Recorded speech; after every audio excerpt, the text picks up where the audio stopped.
Magandang araw po sa inyong lahat, aming mga minamahal na taga-subaybay, at maligayang pagbabalik dito sa ating channel, ang Pintig ng Puso Pinoy Audio Stories. Sa bawat tahanan, mayroong mga kwentong nabubuo sa gitna ng saya at lungkot. Ngunit may mga katahimikan na mas malakas pa sa anumang sigaw, isang katahimikang kayang bumasag ng puso.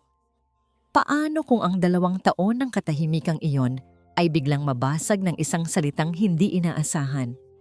Halina't pakinggan natin ang kwento ni Lakan at ng kanyang 3 anghel. Ito ang unang salita. 2 taon. 2 taon nang bumabalot ang isang uri ng katahimikan sa marangyang bahay ni Lakan Diwa sa loob ng eksklusibong Villa Amihan. Hindi ito ang katahimikang nagdudulot ng kapayapaan. Ito ay isang katahimikang mabigat, nakakabingi, at puno ng kalungkutan. Sa malawak na sala na napapalibutan ng salamin, 3 malulusog na bata ang naglalaro. Si Araw, Ulap, at ang bunso, si Aga. Ang kanyang kambal na 3. Sila ang kanyang mundo, ang kanyang hininga, ang natitirang piraso ng kanyang yumaong asawa na si Talasinag. Ngunit ang kanilang mga bibig ay nananatiling tikom. Ang tanging maririnig ay ang kalansing ng mga laruang plastik na nagbabanggaan. Walang halakhak, walang yakan, walang tawanan. Para silang mga manikang walang buhay, gumagalaw, ngunit walang tinig. Lumuhod si Lakan sa mamahaling alpombra. Ang kanyang puso ay kasing bigat ng mga hindi nabibitawang salita sa ere. Hinawakan niya ang kamay ni Aga. "Anak? Papa," bulong niya. Ang kanyang boses ay halos magmakaawa. "Sabihin niyo, Papa!" Tumingin sa kanya ang 3 pares ng mga matang kamukhang kamukha ng kanilang ina, ngunit walang salitang namutawi. Tila isang salamin ang nakapagitan sa kanila, isang pader na hindi niya kayang wasakin. Isang pilit ng ngiti ang gumuhit sa labi ni Lakan. Hindi siya susuko. "Halika kayo mga anak, lalabas tayo." Dinala niya ang kanyang mga anak sa labas ng kanilang bahay, sa hardin na perpekto ang pagkakaayos. Umupo sila sa damuhan. Dito, sa ilalim ng malawak na kalangitan, umaasa siyang may magbabago. At doon, sa ilalim ng isang malaking puno ng akasya, sa labas lamang ng kanilang bakod, nakaupo ang isang matandang babae. Ang kanyang damit ay luma, ang kanyang buhok ay maputi na at magulo, at ang kanyang mukha ay guhit-guhit na ng linya ng panahon at paghihirap. Siya ay isang anino sa gitna ng karangyaan ng Villa Amihan. Si Dalisay. Biglang natigil sa paglalaro ang 3 niyang anak. Ang kanilang mga mata ay napako sa matandang babae. Si Araw ang unang nagtaas ng kamay. Ang kanyang maliit na daliri ay nanginginig na nakaturo. Sumunod si Ulap, at pagkatapos ay si Aga. Napatayo si Lakan, kinakabahan. Ano ang nakita nila? At pagkatapos, nangyari ang himala. Isang tunog ang pumunit sa 2 taong katahimikan. Isang boses na garalgal, tila kinakalawang sa matagal na hindi paggamit. "Lo." "La." Iyon ay si Araw. Sinundan ito ng isa pa. "Lola." Mas malinaw, mula kay Ulap. At ang panghuli, mula sa bunso, na may kasamang ngiti. "Lola." 3 tinig. 3 magkakaparehong salita. Ang unang salita. Nanghina ang mga tuhod ni Lakan. Napaluhod siya sa damuhan. Ang kanyang mga mata ay nanlalabo dahil sa mga luhang biglang bumalong. Ang musika na 2 taon niyang inaasam-asam ay sa wakas narinig na niya. Hindi para sa kanya, kundi para sa isang estranghero. Isang pulubi sa ilalim ng puno. Puno ng pag-asa at pagtataka. Tumayo si Lakan, kailangan niyang lapitan ng babae. Kailangan niyang magpasalamat. Humakbang siya palapit. Ang kanyang puso ay tumatalon sa tuwa. Nang biglang isang matinis at malamig na boses ang pumutol sa sandali. "Anong ginagawa ng pulubing yan dito?" Lumingon si Lakan at nakita ang pinagmulan ng boses.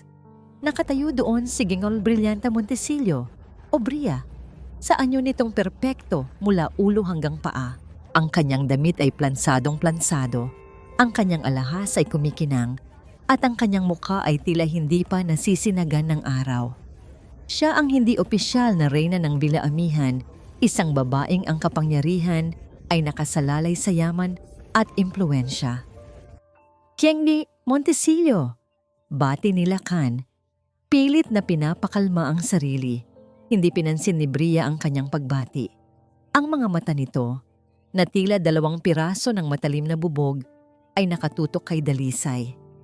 Hindi ba't meron tayong mga patakaran dito, Mr. Diwa? Ang Villa Amihan ay isang pribadong komunidad.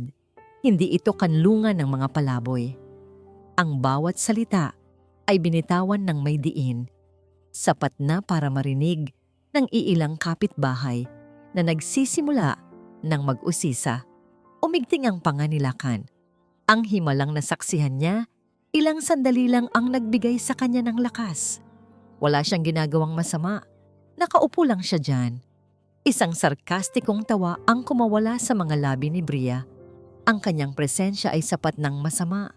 Nakasisira ito sa imahe ng ating subdivision. Paano na lang kung may makakitang kliyente o bisita? Anong sasabihin nila? Hindi ko problema yon. Matigas na sagot ni Lacan. Nagiging problema mo ito sa oras na ang halaga ng mga property natin ang bumaba. Lumapit si Bria, ang kanyang boses ay bumaba sa isang mapanganib na bulong. Paalisin mo siya. Sa halip na sumagot, tinalikuran ni Lacan si Bria.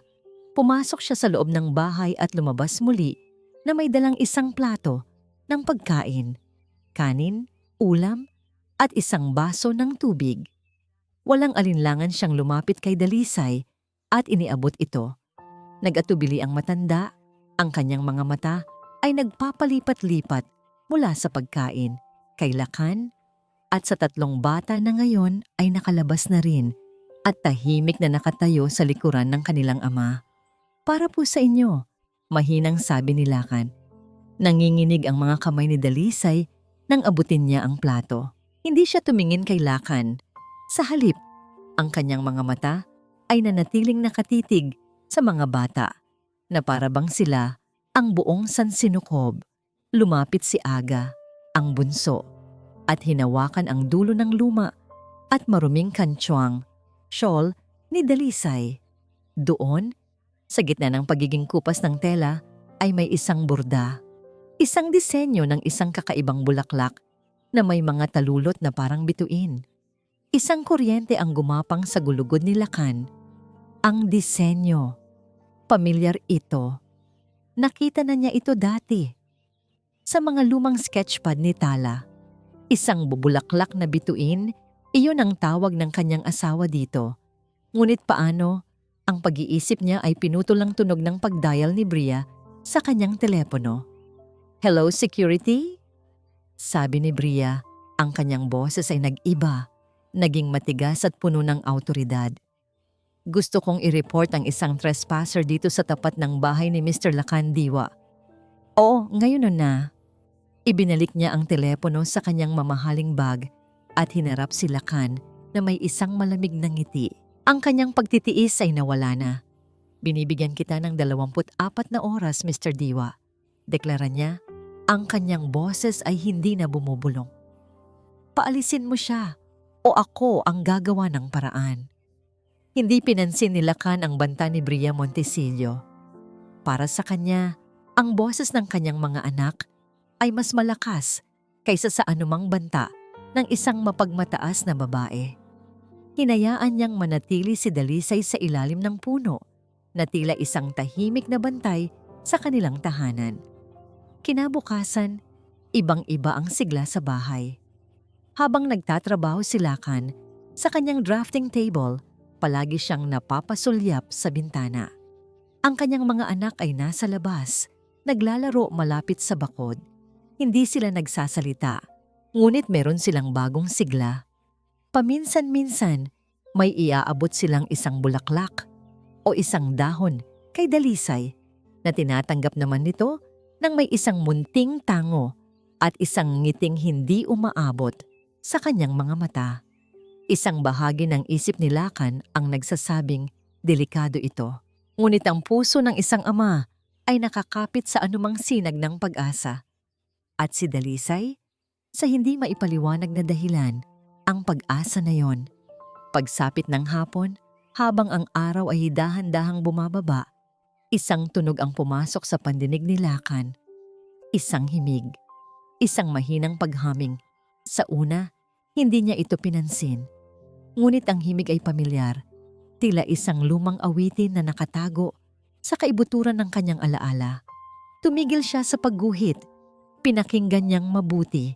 Ang himig ay nanggagaling sa labas, mula kay Dalisay, at bigla, para siyang binuhusan ng malamig na tubig. Sound of a gentle, simple lullaby melody, slightly haunting, fades in. Iyon ang kanta. Ang kantang iyon, agad siyang dinala ng kanyang isip sa nakaraan. Nakita niya ang imahe ni Talasinag, ang kanyang asawa, na nakaupo sa isang tumba-tumba habang buong pagmamahal na hinihele ang kanilang tatlong sanggol. Ang himig na yon, iyon ang kantang palaging inaawit ni Tala para patulugin ang mga bata. Isang kantang sinabi ni Tala na siya mismo ang lumikha. Sound of the lullaby melody fades out. Bumilis ang tibok ng puso ni Lakan. Hindi maari. Paano? Nagmamadali siyang lumabas ng bahay. Nilapitan niya si Dalisay na natigil sa paghaming nang makita siya. Ang kanta, sabi ni Lakan, hindi maitago ang panginginig sa kanyang boses. Saan niyo po narinig ang kantang yon? Tumingin si Dalisay sa kanya. Ang mga mata nito ay nagpapakita ng bahagyang pagkalito, marahil ay takot. Umiling siya. Pasensya na po, sir. Ako lang po ang gumawa niyan. Nasa isip ko lang. Imposible, giit ni Lakan. Ang asawa ko. Yan ang kanta niya. Muling umiling si Dalisay. Mas mariin sa pagkakataong ito. At yumuko. Tila tinatapos na ang usapan. Bumalik si Lakan papasok sa bahay. Ang kanyang isip ay gulong-gulo. Nagkataon lang ba? O nababaliw na ba siya sa sobrang pangungulila? Mula sa may pintuan, muli niyang sinulyapan ang matanda. Sa isang iglap ng matinding kalungkutan, bumulong siya sa hangin para sa kanyang sarili. Tala, kung nandito ka lang sana. Sa di kalayuan, sa ilalim ng puno, nakita niyang bahagyang napapitlag si Dalisay. Ang matanda ay napahawak sa kanyang dibdib na para bang may biglang kumirot dito. Bago pa man maproseso ni Lakan ang kanyang nakita, isang unipormadong security guard ng Villa Amihan ang lumapit sa kanya. Mr. Diwa, para po sa inyo. Iniabot ng guard ang isang puting sobre na may opisyal na logo ng Homeowners Association. Binuksan ito ni Lakan. Ang kanyang mga mata ay mabilis na tumakbo sa mga nakalimbag na salita at ang pag-asa sa kanyang dibdib ay biglang napalitan ng yelo. Nakasulat doon, isang dagliang pagpupulong ng mga residente ang gaganapin bukas ng gabi para pagbutuhan ang isang resolusyon, ang sapilitang pagpapaalis sa mga elementong hindi kanais-nais mula sa nasasakupan ng Villa Amihan. Ang function hall ng Villa Amihan ay malamig at tahimik, isang uri ng katahimikang ipinag-uutos. Ang malamig na hangin mula sa aircon ay tila humahaplos sa balat ni Lakan, ngunit hindi nito kayang palamigin ang nag-alab na kaba sa kanyang dibdib. Nakaupo siya sa gitna ng isang dagat ng mga mukha, mga mukhang pamilyar ngunit malalayo, mga kapitbahay na ang tanging pakialam ay ang halaga ng kanilang mga ari-arian at ang katahimikan ng kanilang perpektong mundo. Sa harapan, nakatayo si Gingara Brillanta Montesillo. Hawak ang mikropono na para bang isa itong setro. Mga kaibigan, mga kapitbahay, simula niya, ang kanyang boses ay malambing ngunit may bakal sa ilalim. Nandito tayo ngayong gabi hindi para manghusga, kundi para protektahan ang ating pinakaiingatan, ang kaligtasan at kaayusan ng ating komunidad, ang Villa Amihan. Isang tango ng pagsang-ayon ang gumalaw sa buong silid. May isang issue na kailangan nating tugunan. Isang presensya na, aminin man natin o hindi, ay nagdudulot ng panganib sa ating mga anak at sa imahe na ating pinaghirapan. Ang kanyang mga mata ay sandaling dumapo kay Lakan bago muling inilibot sa lahat. Pinag-uusapan ko ang babaeng palaboy na naninirahan sa labas ng ating mga pader. Nagkaroon ng bulungan. Nagpakawala si Bria ng isang malalim na buntong hininga na para bang pasan niya ang bigat ng buong mundo. Sinubukan kong kausapin si Mr. Diwa sa mahinahong paraan, ngunit tila mayroon siyang sentimiento para sa babaeng ito. Iyon ang hudyat ni Lakan para tumayo. Nanginginig ang kanyang mga kamay, ngunit pinilit niyang maging matatag. Hindi ito tungkol sa sentimiento ganyan Montesilo. Ito ay tungkol sa isang himala.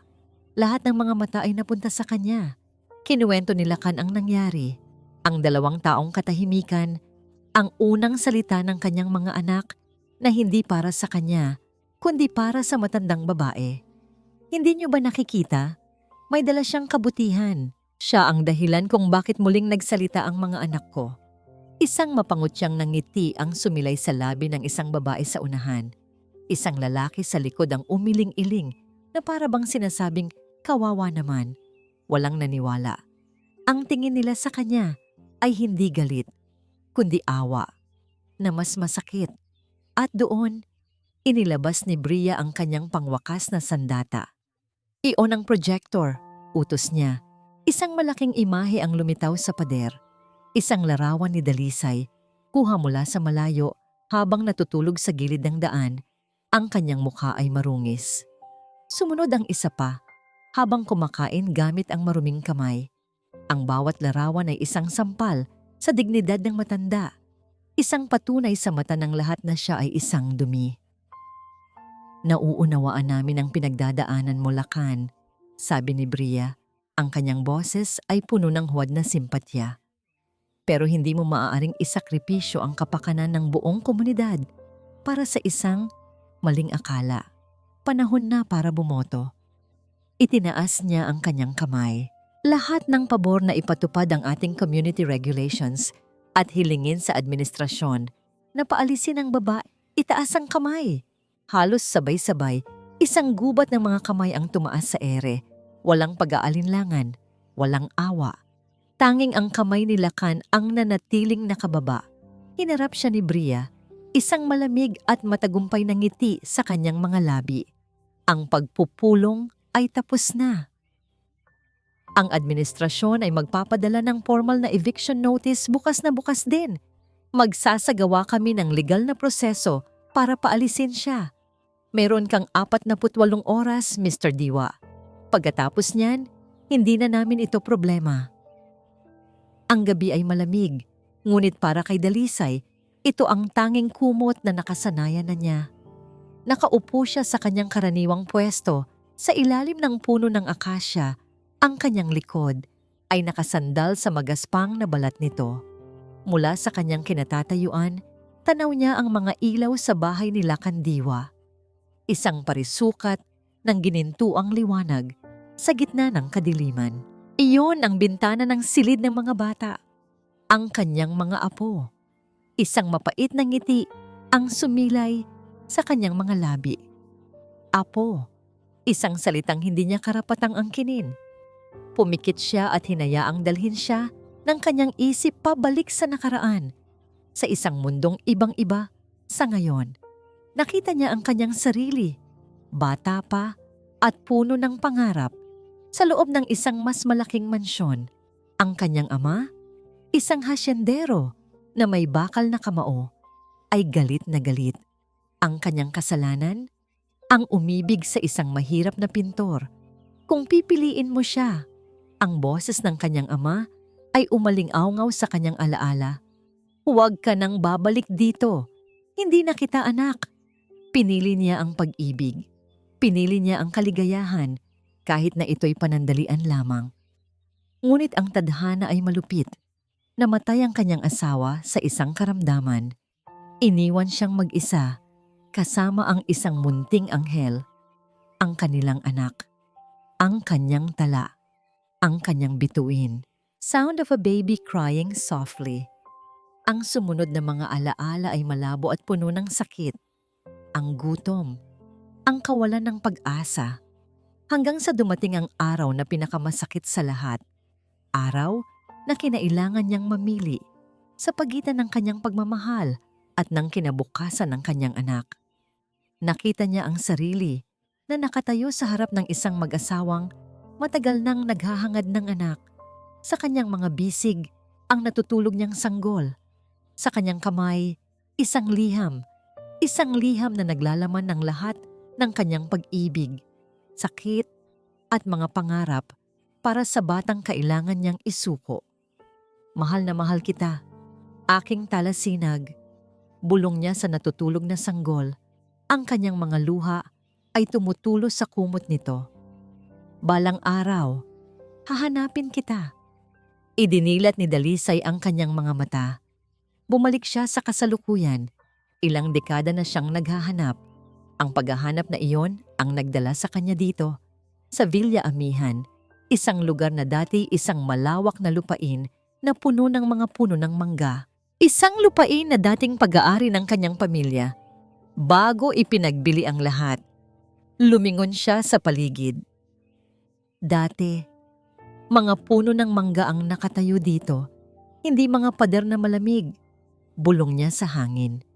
Tumingin siyang muli sa bintana. Kaninang umaga, nang lapitan siya ng bunsong si Aga, nakita niya ito, ang mga mata. Ang mga matang yon na may isang bakas ng kalungkutan na hindi nababagay sa isang bata. Iyon ang mga mata ng kanyang tala. Hinaplos niya ang kanyang luma at kupas na shawl, ang tanging bagay na naiwan sa kanya mula sa kanyang anak. Ito ang kumot na ibinalot niya kay Tala noong araw na yon na may burda ng bulaklak na bituin. Ang kanyang sikreto, ang kanyang sumpa. Hindi pa siya handang magpakilala. Ang takot na muling itakwil ay mas masakit kaysa sa anumang gutom o lamig. Sapat nang masilayan niya ang kanyang mga apo. Sapat na iyon. Bigla, dalawang nakakasilaw na ilaw ang tumama sa kanyang mukha. Isang sasakyan ang huminto sa kanyang harapan. Isang patrol car ng security ng Villa Amihan. Bumukas ang pinto at ang mga anino ng dalawang unipormadong lalaki ay bumaba. Ang kanilang presensya ay isang banta sa kanyang tahimik na pagbabantay. Narinig ni Lakan ang paghinto ng patrol car. Agad siyang lumabas ng bahay. Ang kanyang puso ay kumakabog ng malakas. May problema ba? Tanong niya sa dalawang security guard na papalapit na kay Dalisay. Wala naman po, sir. Sagot ng isa, medyo nahihiya. Utos lang po ni Gangambar Montesillo. Mag-iikot lang daw kami dito nang mas madalas para masigurong ligtas ang lugar. Ang salitang ligtas ay binitawan ng may halong sarkasmo na para bang sinasabi na ang matandang babae ay isang kriminal. Walang nagawa si Lakan kundi ang tumayo roon habang ang sasakyan ng security ay mabagal na umaalis. Isang malinaw na paalala ng kapangyarihan ni Bria. Kinabukasan, naging mas malala ang lahat. Nagising si Lakan sa tunog ng malalakas na kalampag. Nang sumilip siya sa bintana, hindi siya makapaniwala sa kanyang nakita. May mga trabahador sa labas ng kanyang bakod. Sa ilalim ng maingat na pagbabantay ni Gong, Bria Montesillo, na nakatayo na parang isang general, nagtatayo sila ng isang pansamantalang pader. Isang pangit na harang na gawa sa yero, na epektibong naghihiwalay sa puno ng akasya mula sa daanan. Isang kulungan para sa isang matandang walang kalaban-laban. Mabilis na lumabas si Lakan. Ano ang ibig sabihin nito, Bria? Sigaw niya, ang kanyang galit ay hindi na mapigilan. Humarap sa kanya si Bria nang may isang kalmadong ngiti. Pag-iingat lamang, Lakan. Technical loophole. Hindi natin siya maaaring paalisin sa pampublikong lupa.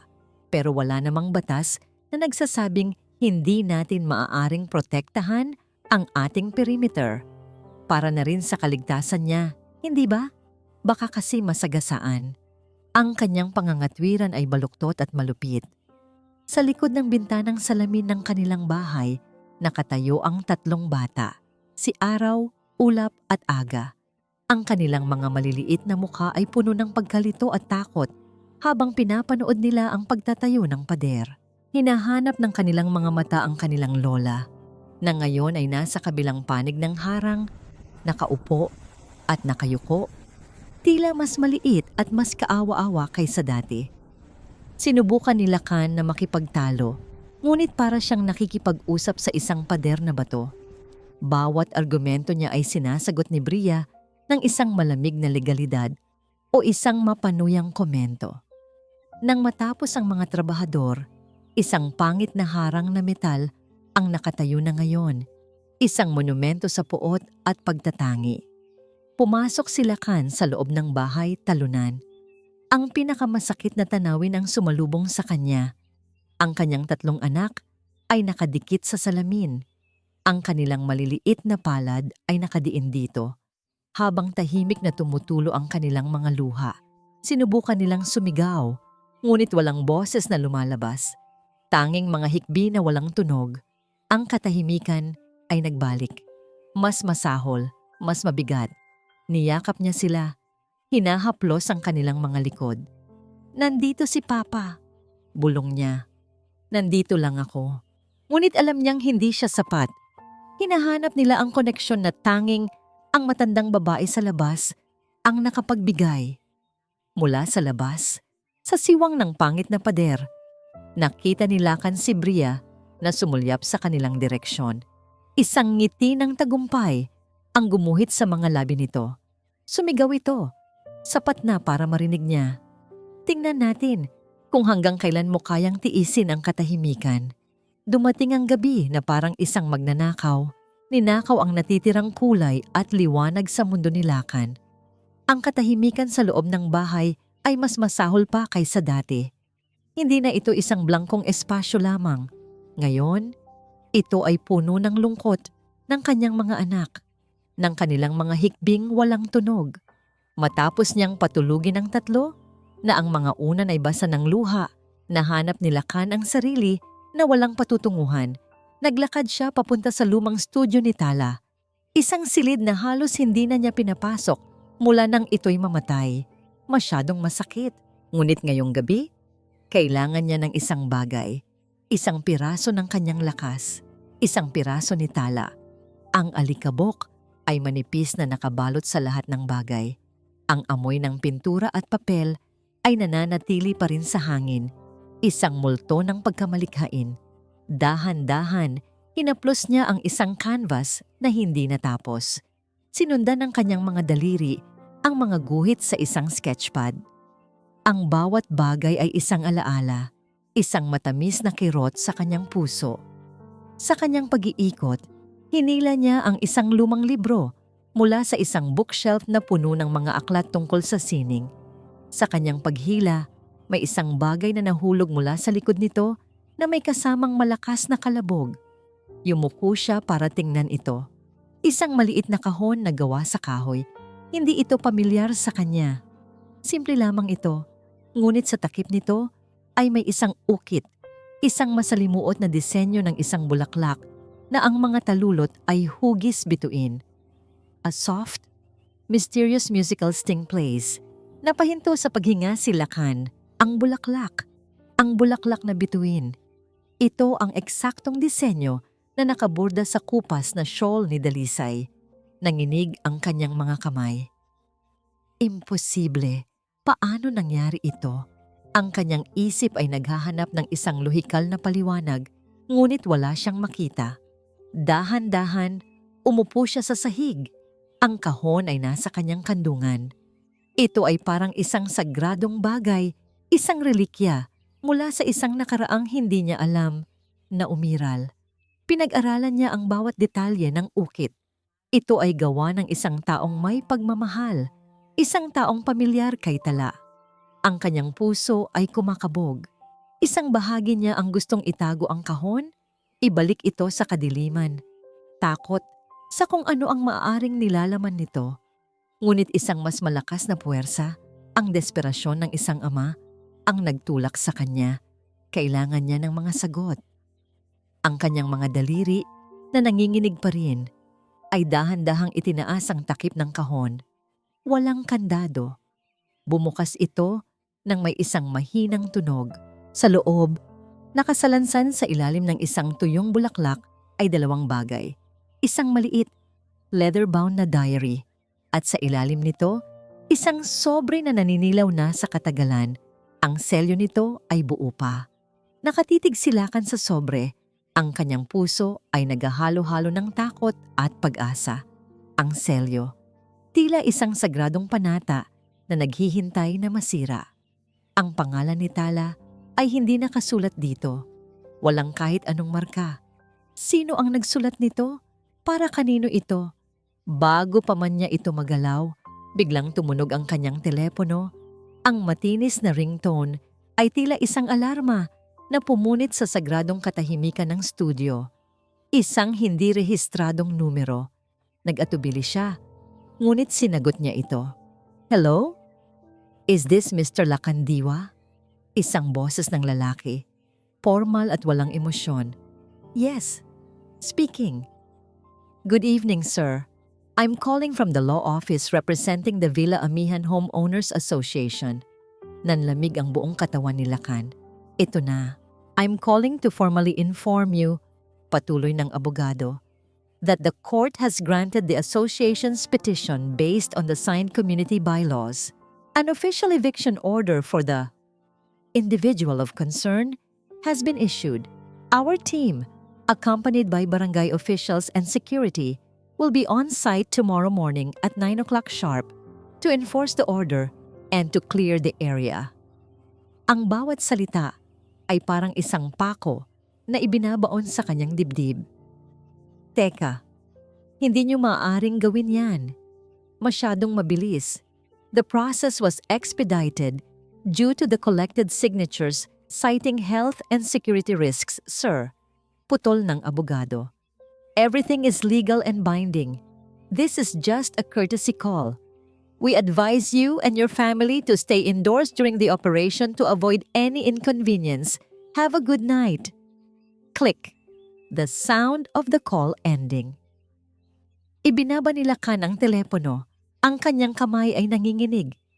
Tapos na. Natalo na siya. Wala nang oras. 48 oras ang ibinigay sa kanya ni Bria. Ngunit binawi niya ito. Dadating sila bukas ng umaga. Tumingin siya sa bintana.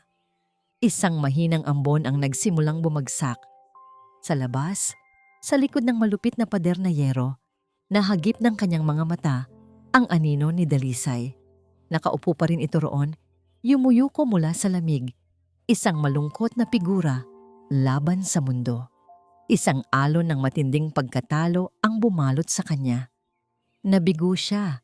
Nabigo niyang protektahan ang babaeng nagbalik ng boses sa kanyang mga anak. Bukas, itataboy nila siya na parang isang hayop. At ang katahimikan ay babalik sa kanyang tahanan. Marahil ay habang buhay na. Ibinaba niya ang kanyang ulo sa mesa, ang kanyang mga balikat ay nanginginig. Para saan pa ang lahat ng ito? Ang magandang bahay, ang pera. Walang halaga ang mga ito kung hindi niya kayang protektahan ang pinakamahalaga sa kanya. Ang kanyang mga mata ay napadako muli sa kahoy na kahon sa kanyang harapan. Sa naninilaw na sobre, wala nang mawawala sa akin, sabi niya sa sarili. Sa isang huling pagsisikap na may halong desperasyon at isang kakatwang pakiramdam ng kalayaan, kinuha ni Lacan ang sobre. Ang papel ay marupok sa kanyang mga daliri.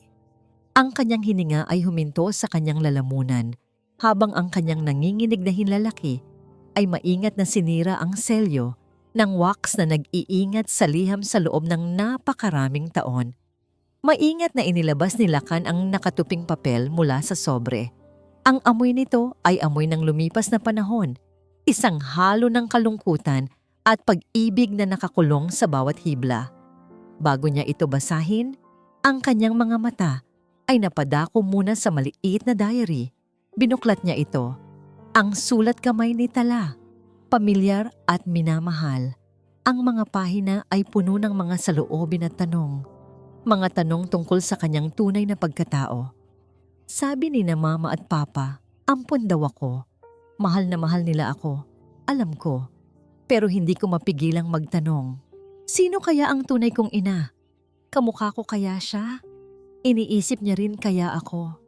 Bawat salita ay isang saksak sa puso ni Lakan. Hindi niya alam na pasan-pasan pala ni Tala ang bigat na ito. Isinara niya ang diary at kinuha ang liham. Ang sulat kamay dito ay iba. Matanda, medyo nanginginig, ngunit puno ng damdamin. Binasa niya ito nang malakas sa katahimikan ng silid. Ang kanyang boses ay isang pabulong na dalangin. Aking Tala sinag, aking bituin. Nanlaki ang mga mata ni Lakan. Paano nalaman ng nagsulat ang pangalang iyon? Kung binabasa mo ito, marahil ay nasa tamang edad ka na para umunawa. O marahil, natagpuan mo ito sa isang pagkakataong hindi sinasadya. Ano man ang dahilan, ito ang aking katotohanan. Ako ang ina mo. Napahinto si Lakan sa paghinga. Isinulat ko ito sa araw na pinakamasakit sa buhay ko. Ang araw na kinailangan kitang isuko. Ang iyong ama, isang mahusay na pintor, ay pumanaw na at ako'y naiwang mag-isa, walang-wala. Hindi ko kayang ibigay sa iyo ang buhay na nararapat para sa iyo. Ang pag-ibig ay hindi kayang bumili ng gatas. Ang mga yakap ay hindi kayang maging kumot sa malamig na gabi. Ang pamilyang kumupkop sa iyo ay mabubuting tao. Alam kong mamahalin ka nila. Ngunit gusto kong malaman mo na ang bawat paghinga ko ay para sa iyo. Ang bawat pagsikat ng araw ay isang pag-asang balang araw. Magkikita tayong muli. Bawat gabi, inaawit ko ang ating kanta, ang kantang nilikha ko para sa iyo. Umaasang kahit paano'y maririnig ito ng iyong puso. Ang himig, ang kanta, ang lahat ay biglang nagkaroon ng kahulugan. Ang shawl, ang bulaklak na bituin, ang pagkaalam sa pangalan ni Tala, ang mga mata ni Aga. Ang lahat ay hindi nagkataon lamang. Ang mga luha ay malayang tumutulos sa mukha ni Lakan habang binabasa niya ang mga huling salita. Huwag mo sanang isipin na pinabayaan kita. Ang pagpapakawala sa iyo ang pinakadalisay na pagpapakita ng aking pagmamahal. Ibinibigay ko sa iyo ang isang pagkakataon sa isang magandang buhay, kahit na ang kapalit nito ay ang habambuhay na kalungkutan ko. Kung sakaling gusto mo akong hanapin, ako'y palaging naglalakbay, naghahanap din sa iyo. Huwag mo akong hahanapin sa mga mansyon, kundi sa lilim ng mga puno at sa mga lansangang tinatawag kong tahanan. Isang dokumento ang kasama ng liham na ito, isang patunay ng iyong pinagmulan, isang maliit na pamana mula sa aking pamilya na ipinagkait sa akin, ngunit sa batas ay sa iyo. Gamitin mo ito kung kinakailangan. Ang iyong nagmamahal na ina na hindi kailanman tumigil sa pag-ibig sa iyo. Dalisay. Ibinalik ni Lakan ang liham sa mesa. Ang kanyang mga kamay ay nanginginig ng husto. Napatingin siya sa bintana, sa babaeng nasa likod ng pader na yero. Si Dalisay, hindi isang pulubi, hindi isang estranghero.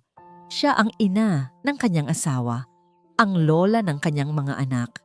Isang halo ng matinding pighati para sa kanyang asawa at isang umaapaw na pagkaunawa ang bumalot sa kanya. Napaluhod siya sa sahig, hinigpitan ng hawak sa liham at humagulgol. Isang iyak na puno ng sakit, pagsisisi at isang bagong tuklas na katotohanan. Sa labas, ang kalangitan ay nagsisimulang magliwanag. Ang bukang liwayway ay dumarating at kasabay nito, narinig ni Lakan ang tunog ng mga sasakyan na humihinto sa labas ng kanyang bahay. Ang mga boses, mga utos na ibinibigay, dumating na sila. Nakatayo si Gangaray Brillanta Montesillo sa gilid ng daan. Ang kanyang mga braso ay nakahalokip-kip. isang reyna na nagmamasid sa kanyang mga utos na isinasagawa.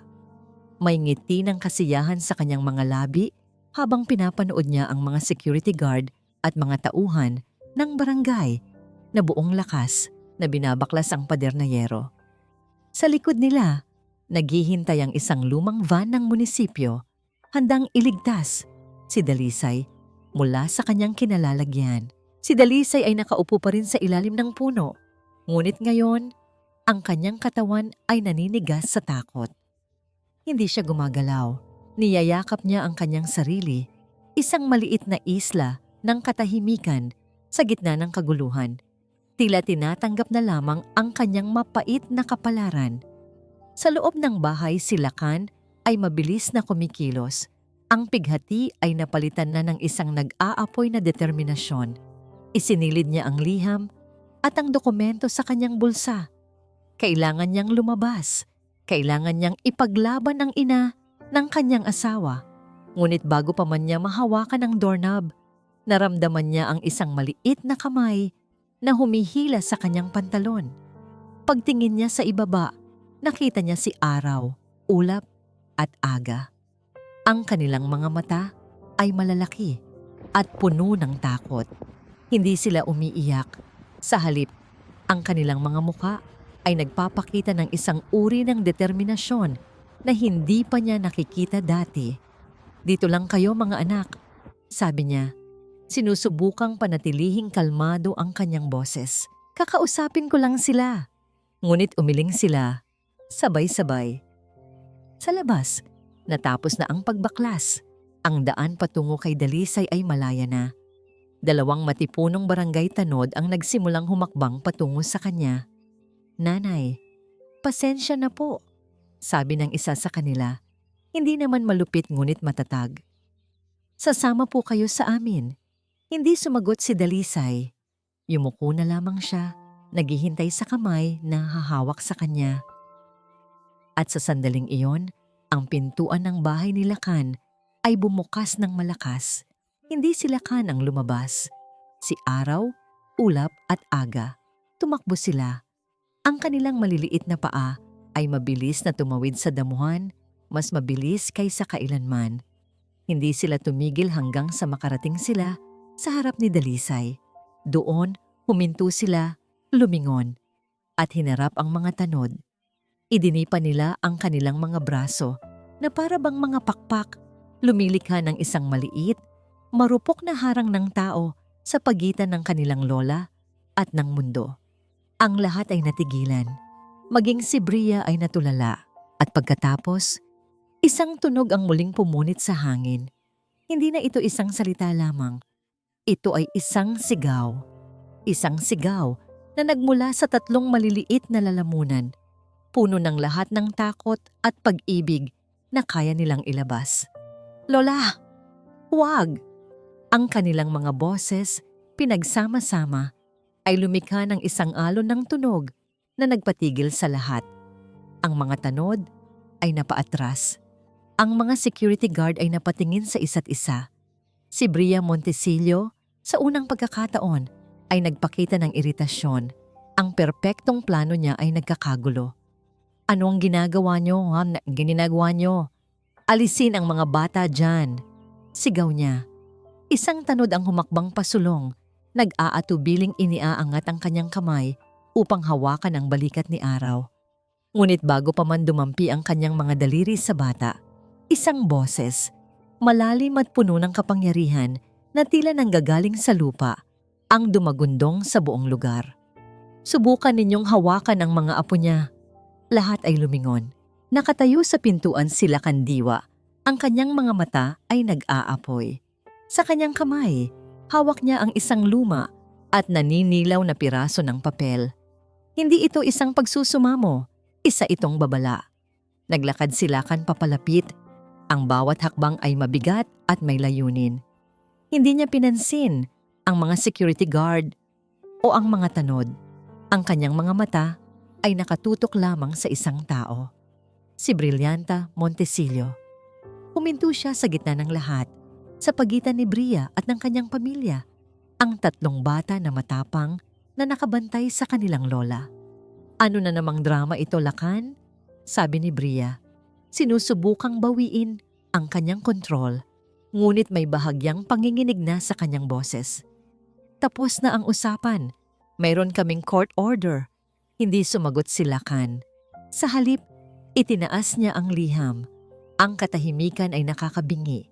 Maging ang mga kapitbahay na nag-uusisa sa kanilang mga bintana ay natahimik. May gusto akong basahin sa inyo, sabi ni Lakan. Ang kanyang boses ay malinaw at matatag. Umaalingaw-ngaw sa umaga. Sinimulan niyang basahin ang liham ni Dalisay. Aking talasinag, aking bituin. Ako ang ina mo. Isang kolektibong paghinga ang narinig mula sa mga nakapaligid. Ang mukha ni Bria ay nagbago mula sa pagiging mayabang tungo sa pagkalito. Patuloy na nagbasa si Lakan. Ang kanyang boses ay puno ng emosyon ng isang babaeng hindi niya nakilala. Ngunit ngayon ay nararamdaman niya ang bawat sakit nito. Ibinahagi niya ang kwento ng isang inang napilitang isuko ang kanyang anak. Ang pangakong hahanapin ito, ang kantang nilikha para lamang sa kanya. Habang nagbabasa si Lakan, dahan-dahang itinaas ni Dalisay ang kanyang ulo. Ang kanyang mga mata na puno ng luha ay nakatitig kay Lakan, ang lalaking nagbigay boses sa kanyang habambuhay na katahimikan. Ang babaeng ito, pagtatapos ni Lakan, ang kanyang boses ay nagiging isang kulog. Ang babaeng tinatawag ninyong pulubi, ang babaeng gusto ninyong itaboy, ay hindi isang estranghero. Ibinaba niya ang liham at tiningnan si Bria ng diretso sa mata. Ang pangalan niya ay Dalisay. Siya ang ina ng yumaong asawa kong si Talasinag. Siya ang lola ng 3 batang ito. Siya ang biyenan ko. Ang revelasyon ay parang isang pagsabog ng bomba. Ang mga bulungan ay sumiklab na parang apoy. Si Bria ay napaatras. Ang kanyang mukha ay namutla. Hindi makapaniwala. Imposible. Nagsisinungaling ka. Talaga ba? Tanong ni Lakan. Itinaas niya ang isa pang dokumento. Ang lumang papel na kasama ng liham. Ito ay isang legal na dokumento. Isang deed of inheritance na nagsasaad na si Dalisay bilang nag-iisang anak ng orihinal na may-ari ng isang malaking bahagi ng lupang kinatatayuan ngayon ng Bilya Amihan, ay may karapatan dito. Mas may karapatan pa siya kaysa sayo o sa akin, Ging, Montesillo. Iyon ang huling dagok. Ang kapangyarihan ni Bria ay hindi nakabatay sa respeto, kundi sa yaman at legalidad. At ngayon, parehong yun ay hinahamon ng isang katotohanang hindi niya kayang bilhin o kontrolin. Sa gitna ng kaguluhan, isang boses ang narinig. Mahina, nanginginig, ngunit malinaw. Anak! Lumingon si Lakan. Nakatayo na si Dalisay. Nakatingin ito sa kanya, hindi na bilang isang estranghero, kundi bilang pamilya. Walang sinabi si Lakan. Lumapit siya kay Dalisay at sa harap ng lahat, niyakap niya ang matanda. Ang 3 bata ay sumunod, yumakap sa mga binti ng kanilang ama at lola. Lumilikha ng isang bilog ng pagmamahal na hindi kayang sirain ng anumang pader o paghuhusga. Si Bria Montesillo ay nakatayo roon, talunan at napahiya. Ang mga mata ng kanyang mga kapitbahay na dati puno ng paghanga ay ngayon puno na ng panghuhusga. Para sa kanya, walang sinabi. Dahan-dahan siyang tumalikod at naglakad paalis. Ang bawat hakbang ay isang pag-amin ng kanyang pagkatalo. Ang reyna ay nahulog na mula sa kanyang trono. Lumipas ang ilang linggo. Ang pangit na pader na yero ay matagal nang nawala. At ang puno ng akasya ay malayang muli. Ang mga dahon nito ay sumasayaw sa ihip ng hangin ng amihan. Ngunit ang pinakamalaking pagbabago ay hindi nangyari sa labas, kundi sa loob ng tahanan ni Lakan Diwa. Ang katahimikan ay tuluyan ng naglaho. Ang bahay na dati isang marangyang museo ng kalungkutan ay ngayon puno na ng buhay. Ang halakhak ni na araw Ulap at Aga ay umaalingaw-ngaw sa bawat sulok. Isang musikang hindi kailanman pagsasawaan ni Lakan. Ang kanilang mga boses na minsang nawala ay bumalik ng may kasamang sigla, nagtatanong, nagkukwento, kumakanta. Sa sala, nakaupo si Lola Dalisay sa isang komportableng silya. Ang kanyang mga damit ay malinis na, ang kanyang buhok ay maayos na nakapusod, at ang mga guhit sa kanyang muka ay tila lumambot. Pinalitan ng saya sa halip na pagdurusa. Nagbabasa siya ng isang librong pambata para sa kanyang 3 apo na nakapalibot sa kanya. Ang kanilang mga mata ay kumikinang sa bawat salita. Mula sa kanyang studio, pinanood sila ni Lakan, isang malambot na ngiti sa kanyang mga labi. Sa bawat tawa ng kanyang mga anak, sa bawat ngiti sa mukha ni Dalisay nararamdaman niya ang presensya ni Tala. Tila ba ang kaluluwa ng kanyang asawa ay naroon, masaya at payapa, dahil ang dalawang pamilyang pinangarap nitong mapagsama ay sa wakas ay buo na. "Papa!" tawag ni Aga. Tumatakbo palapit sa kanya. "Tingnan mo, gumuhit ako." Ipinakita nito ang isang papel na may mga guhit. 4 na figura na magkakahawak kamay sa ilalim ng isang malaking puno.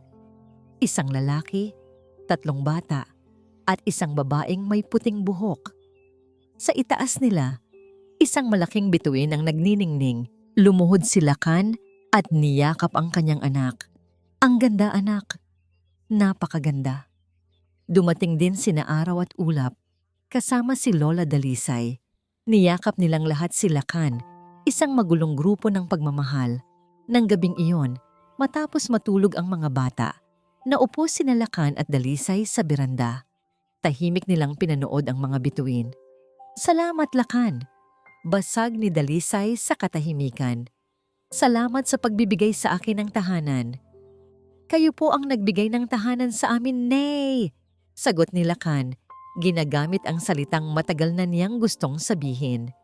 "Ibinalik niyo po ang tunog sa aming mundo." Kinuha ni Lakan ang isang picture frame mula sa mesang katabi niya. Ito ay isang bagong kuha, isang larawan nilang 5. Nakangiti ng malapad sa ilalim ng puno ng akasya. Maingat niyang inilagay ito sa tabi ng paboritong larawan ni Tala. Magkatabi na sila ngayon, ang nakaraan at ang kasalukuyan, ang ina at ang anak. Tumingin si Lakan sa larawan ng kanyang asawa. Ang kanyang puso ay puno ng pasasalamat at kapayapaan. "Nakauwi na siya, Tala," bulong niya sa hangin. "Nakauwi na si Inay."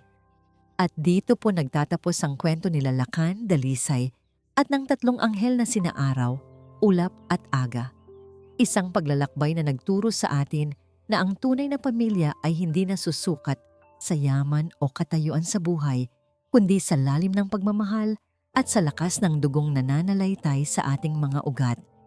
Ipinakita nito na kahit sa pinakamabigat na katahimikan, ang isang tibok ng puso ay sapat na para gumawa ng pinakamalakas na ingay.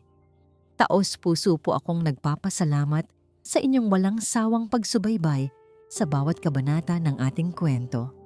Ang inyong mga komento at reaksyon ang nagbibigay sa amin ng inspirasyon.